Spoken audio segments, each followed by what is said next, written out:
जय श्री कृष्ण। जय श्री लक्ष्मी नारायण। श्री सत्यनारायण भगवान की जय। आप सभी को गुरु पूर्णिमा और सत्यनारायण भगवान की कथा की हार्दिक शुभकामनाएं। भगवान नारायण आप सभी पर अपनी असीम कृपा बनाए रखे।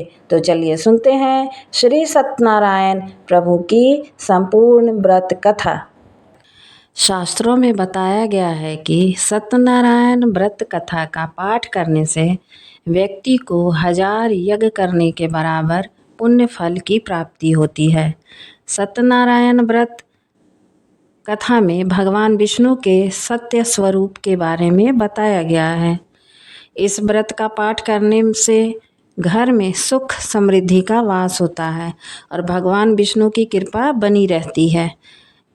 एक समय की बात है, नैमिषारण्य तीर्थ में शौनक आदि 88,000 ऋषियों ने श्री सूत जी से पूछा, हे प्रभु, इस कलयुग में वेद विद्या रहित मनुष्यों को प्रभु भक्ति किस प्रकार मिल सकती है तथा उनका उद्धार कैसे होगा।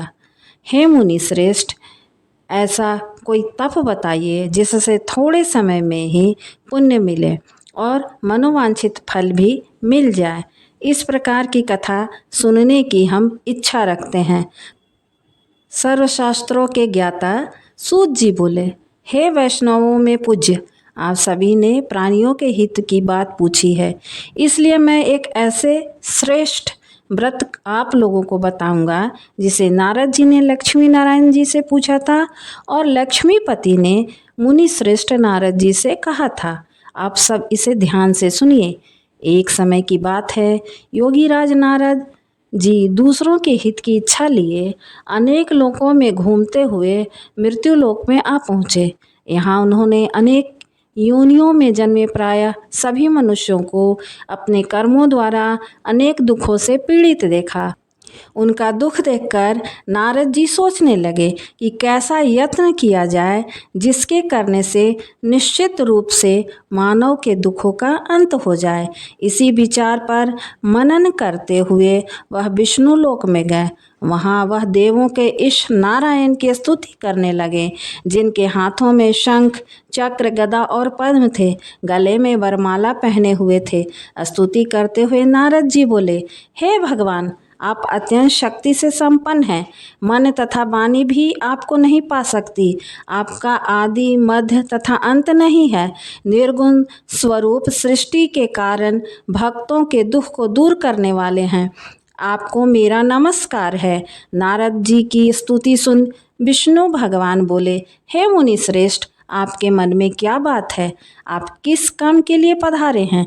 उसे निसंकोच होकर कहो। इस पर नारद मुनि बोले कि मृत्युलोक में अनेक योनियों में जन्मे मनुष्य अपने कर्मों के द्वारा अनेक दुख से दुखी हो रहे हैं। हे नाथ, आप मुझ पर दया रखते हैं तो बताइए कि वो मनुष्य थोड़े प्रयास से ही अपने दुखों से कैसे छुटकारा पा सकते हैं। श्री हरि बोले, हे नारद, मनुष्यों की भलाई के लिए तुमने बहुत अच्छी बात पूछी। जिसके करने से मनुष्य मोह से छूट जाता है, वह बात मैं तुमसे कहता हूँ, उसे सुनो। स्वर्ग लोक व मृत्यु लोक दोनों में एक दुर्लभ उत्तम व्रत है जो पुण्य देने वाला है। आज प्रेम वश होकर मैं उसे तुमसे कहता हूँ। श्री सत्यनारायण भगवान का यह व्रत अच्छी तरह विधान पूर्वक करके मनुष्य तुरंत ही यहाँ सुख भोग कर मरने पर मोक्ष पाता है। श्री हरि के वचन सुन नारद जी बोले कि उस उत्तम व्रत का फल क्या है और उसका विधान क्या है? यह व्रत किसने किया था? इस व्रत को किस दिन करना चाहिए? सभी कुछ विस्तार में बताएं। नारद की बात सुनकर श्री हरि बोले, दुख व शोक को दूर करने वाला यह सभी स्थानों पर विजय दिलाने वाला व्रत है। मानव को भक्ति व श्रद्धा के साथ शाम को श्री सत्यनारायण की पूजा धर्म परायण होकर ब्राह्मणों व बंधु बांधवों के साथ करनी चाहिए। भक्ति भाव से ही नैवेद्य केले का फल, घी, दूध और गेहूं का आटा सवाया लें। गेहूं के स्थान पर साठी का आटा, शक्कर तथा गुड़ लेकर वह सभी भक्षण योग्य पदार्थों को मिलाकर भगवान को भोग लगाएं। ब्राह्मणों सहित बंधु बांधवों को भी भोजन कराएं। उसके बाद स्वयं भोजन करें। भजन कीर्तन के साथ भगवान की भक्ति में लीन हो जाएं। इस तरह से सत्यनारायण भगवान का यह व्रत करने पर मनुष्य की सारी इच्छाएं निश्चित रूप से पूरी होती हैं। इस कलिकाल अर्थात कलयुग में मनुष्य लोक में मोक्ष का यही एक सरल उपाय बताया गया है। श्री सत्यनारायण व्रत कथा का पहला अध्याय संपूर्ण। बोलिए श्री सत्यनारायण भगवान की जय। सत्यनारायण भगवान की व्रत कथा का दूसरा अध्याय। सूत जी बोले, हे ऋषियों, जिसने पहले समय में इस व्रत को किया था उनका इतिहास कहता हूँ, ध्यान से सुनो। सुंदर काशीपुरी नगरी में एक अत्यंत निर्धन ब्राह्मण रहता था। भूख प्यास से परेशान वह धरती पर घूमता रहता था। ब्राह्मणों से प्रेम करने वाले भगवान ने एक दिन ब्राह्मण का वेश धारण कर उसके पास जाकर पूछा, हे विप्र, नित्य दुखी होकर तुम पृथ्वी पर क्यों घूमते हो?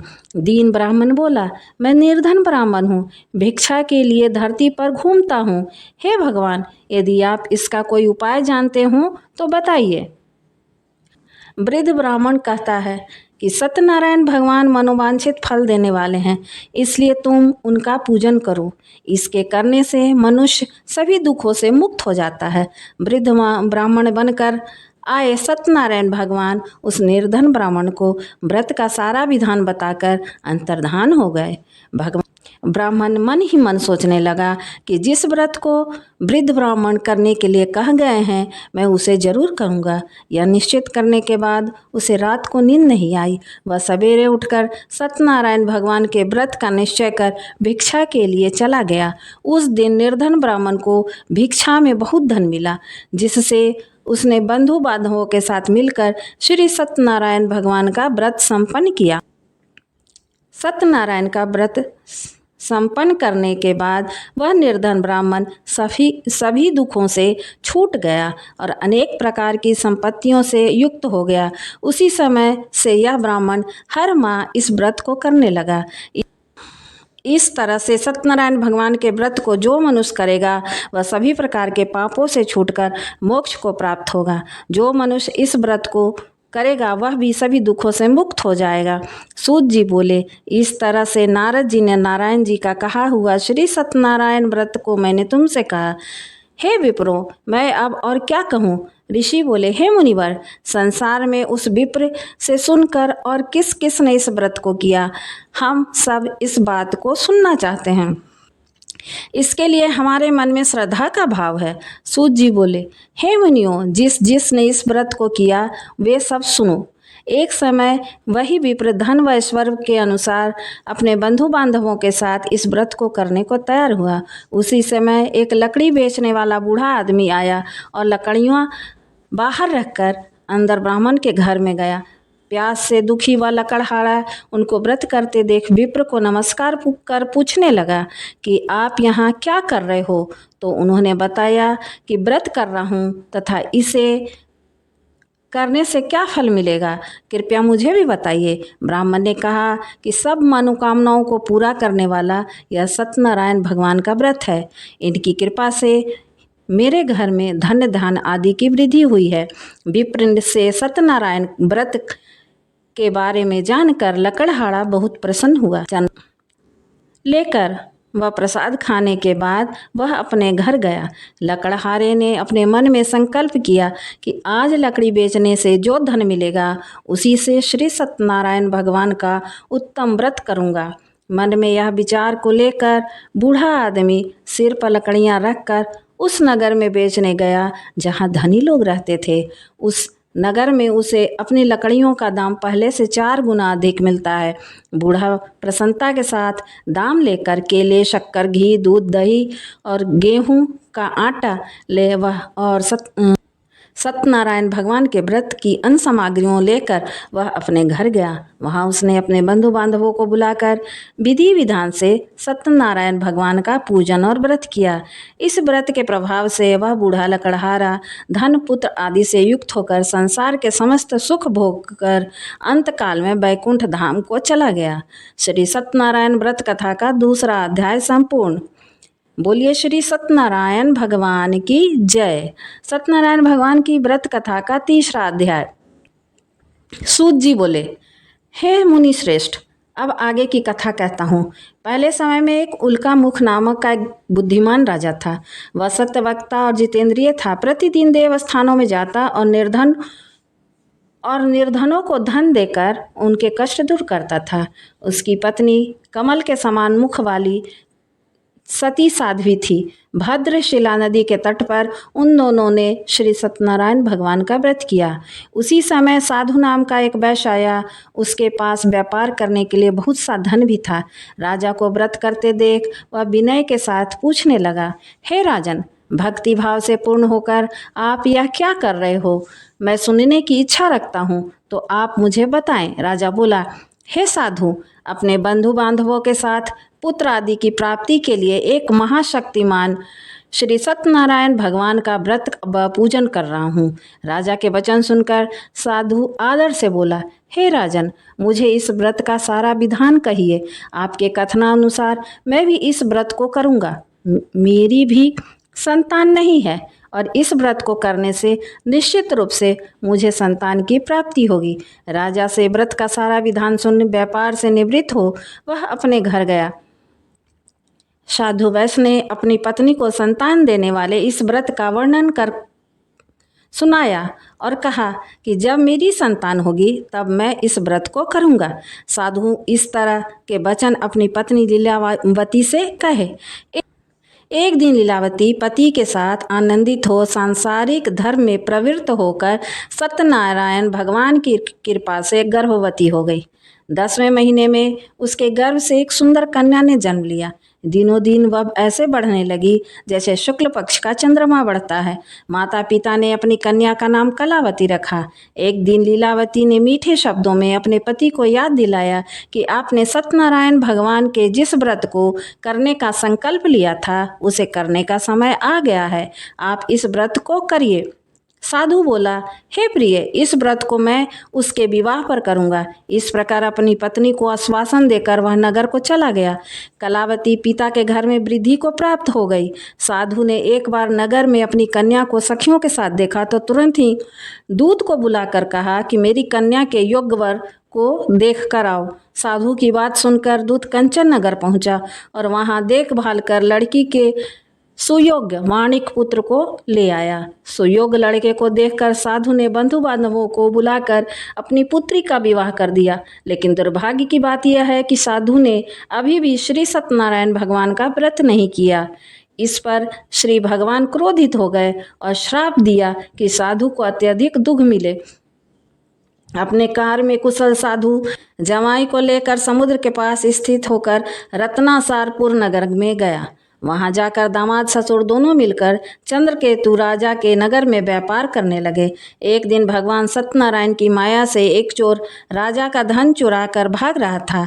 उसने राजा के सिपाहियों का पीछा करते देखा तो चुराया हुआ धन वहां रख दिया जहां साधु अपने जमाई के साथ ठहरा। राजा के सिपाहियों ने साधु वैश्य के पास राजा का धन पड़ा देखा तो ससुर जमाई दोनों को बांधकर प्रसन्नता के साथ राजा के पास ले गए और कहा कि उन दोनों चोरों को पकड़ कर लाए हैं, आप आगे की कार्रवाई की आज्ञा दें।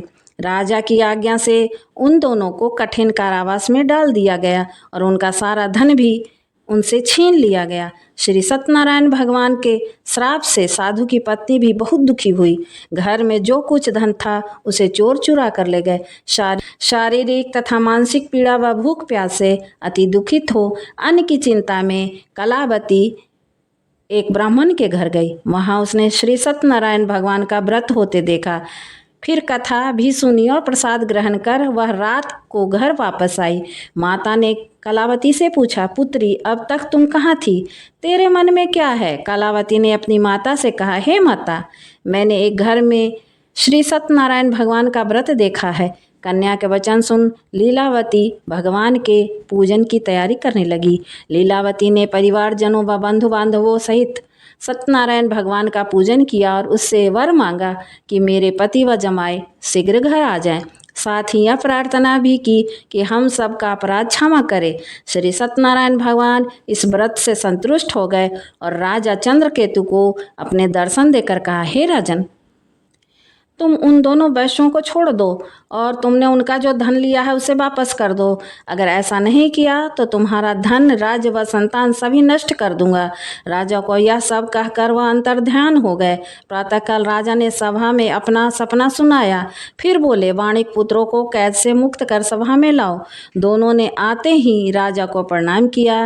राजा मीठी वाणी में बोला, हे महानुभावों, भाग्यवश ऐसा कठिन दुख तुम्हें प्राप्त हुआ है, लेकिन अब तुम्हें कोई भय नहीं है। ऐसा कहकर उन दोनों को नए वस्त्राभूषण भी पहनाए और जितना धन उनका लिया था उसे दुगना धन वापस कर दिया। दोनों वैश्य अपने घर को चल दिए। श्री सत्यनारायण व्रत कथा का 3रा अध्याय संपूर्ण। बोलिए श्री सत्यनारायण भगवान की जय। सत्यनारायण भगवान की व्रत कथा का 4था अध्याय। सूत जी बोले, वैश्य ने मंगलाचार कर अपनी यात्रा आरंभ की और अपने नगर की ओर चल दिया। उसके थोड़ी दूर जाने पर एक दंडी वेशाधारी श्री सत्यनारायण ने उनसे पूछा, हे साधु, तेरे नाव में क्या है? अभिमानी वाणिक हंसता हुआ बोला, हे दंडी, आप क्यों पूछते हो? क्या धन लेने की इच्छा है? मेरी नाव में तो बेल व पत्ते भरे हुए हैं। वैश्य के कठोर वचन सुनकर भगवान बोले, तुम्हारा वचन सत्य हो। दंडी ऐसे वचन कहकर वहाँ से दूर चले गए। कुछ दूर जाकर समुद्र के किनारे बैठ गए। दंडी के जाने के बाद साधु वैश्य ने नित्य क्रिया के पश्चात नाव को ऊंची उठते देखकर अचंभा माना और नाव में बेल पत्ते आदि देखकर वह मूर्छित हो गया। मूर्छा खुलने पर वह अत्यंत शोक में डूब गया। तब उसके दामाद ने कहा, आप शोक न मनाएं, यह दंडी का शाप है, इसलिए हमें उनकी शरण में जाना चाहिए, तभी हमारी मनोकामना पूरी होगी। दामाद की बात सुनकर वह दंडी के पास पहुंचा और अत्यंत भक्ति भाव से नमस्कार करके बोला, मैंने आपसे जो असत्य वचन कहे थे उसके लिए मुझे क्षमा कर दे। ऐसा कहकर महान शोकातुर होकर रोने लगा। तब दंडी भगवान बोले, हे वाणिक पुत्र, मेरी आज्ञा से बार बार तुम्हें दुख प्राप्त हुआ है, तू मेरी पूजा से विमुख हुआ। साधु बोला, हे भगवान, आपकी माया से ब्रह्मा आदि देवता भी आपके रूप को नहीं जानते, तब तो मैं अज्ञानी कैसे जान सकता हूँ? आप प्रसन्न होइए, मैं अपनी सामर्थ्य के अनुसार आपकी पूजा करूँगा। मेरी रक्षा करो और पहले के समान नौका में धन भर दो। साधु वैश्य के भक्तिपूर्वक वचन सुनकर भगवान प्रसन्न हो गए और उसकी इच्छानुसार वरदान देकर अंतर्ध्यान हो गए। ससुर जमाई जब नाव पर आए तो नाव धन से भरी हुई थी। फिर वे वहीं अपने राज्य के अन्य साथियों के साथ सत्यनारायण भगवान का पूजन कर अपने नगर को चल दिए। जब नगर के नज़दीक पहुँचे तो दूत को घर पर खबर करने के लिए भेज दिया।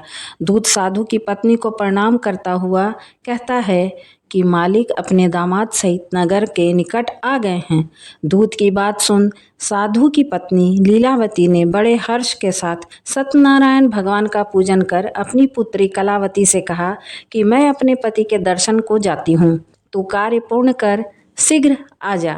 माता के ऐसे वचन सुन कलावती जल्दी में प्रसाद छोड़ अपने पति के पास चली।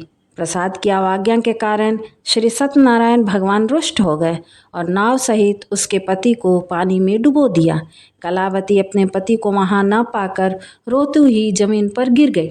नौका को डूबा हुआ देखकर, कन्या को रोता हुआ देखकर साधु दुखी होकर बोला कि हे प्रभु, मुझसे तथा मेरी परिवार से जो भूल हुई है उसे क्षमा करें। साधु के दीन वचन सुनकर श्री सत्यनारायण भगवान प्रसन्न हो गए और आकाशवाणी हुई, हे साधु, तेरी कन्या मेरा प्रसाद छोड़कर आई है, इसलिए उसका पति अदृश्य हो गया है। यदि वह घर जाकर प्रसाद खाकर लौटती है तो उसका पति अवश्य मिलेगा। ऐसी आकाशवाणी सुन कलावती घर पहुंचकर प्रसाद खाती है और फिर आकर अपने पति के दर्शन करती है। उसके बाद साधु अपने बंधु बांधवों सहित श्री सत्यनारायण भगवान का विधि विधान से पूजन करता है।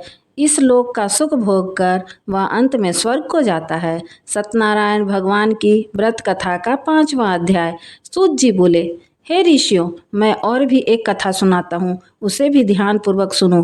प्रजा पालन में लीन तुंगध्वज नाम का एक राजा था। उसने भी भगवान का प्रसाद त्याग कर बहुत ही दुख पाया। एक बार मन में जाकर वन पशुओं को मारकर वह वह बड़ के पेड़ के नीचे आया। वहाँ उसने ग्वालों को भक्ति भाव से अपने बंधुओं सहित सत्यनारायण भगवान का पूजन करते देखा।